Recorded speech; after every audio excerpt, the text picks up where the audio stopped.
เขาสามานานเขาลือว่าสาวโรงงานกัดเสียตัวเสียทีถือเขาหลอกลวงซ้ำสวงในดวงลือดีเขาลือว่าเศรษฐีย่ำยีแล้วนี้จากลาพออายได้ยินก็สาลือไปว่าน้องเจ็บซ้ำในใจเหมือนไฟเผาในอุลาผู้ชายคนใดทำให้น้องเสียน้ำตาไอ้นี้จะกันอาสาขอมาเสียน้ำตานางรอแต่นี้คนดีน้องอย่าไว้วันถึงเขาคนนั้นจากไปอายจะหักไว้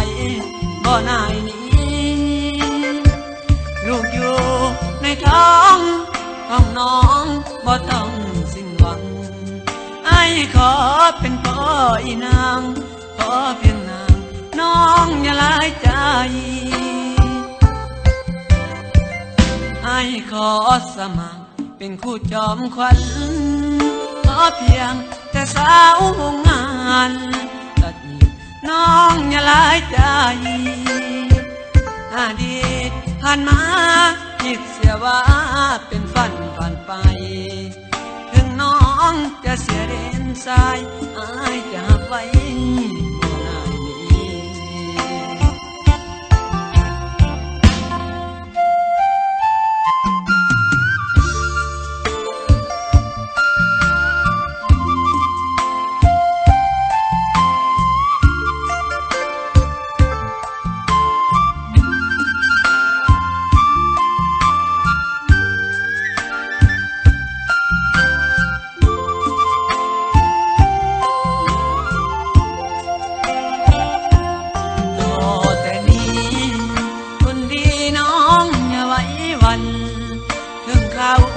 คนนั้นจากไป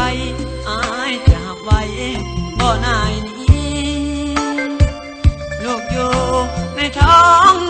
ของน้องบ่ต้องสิ้นหวังอายขอเป็นพ่ออีนางขอเพียงนางน้องอย่าลายใจอายขอสมัครเป็นคู่จอมขวัญขอเพียงแต่สาวงานปัดนี้น้องอย่าลายใจอดีตผ่านมาคิดเสียว่าเป็นฝันผ่านไปถึงน้องจะเสียเด่นสายอายจะหักไว้บ่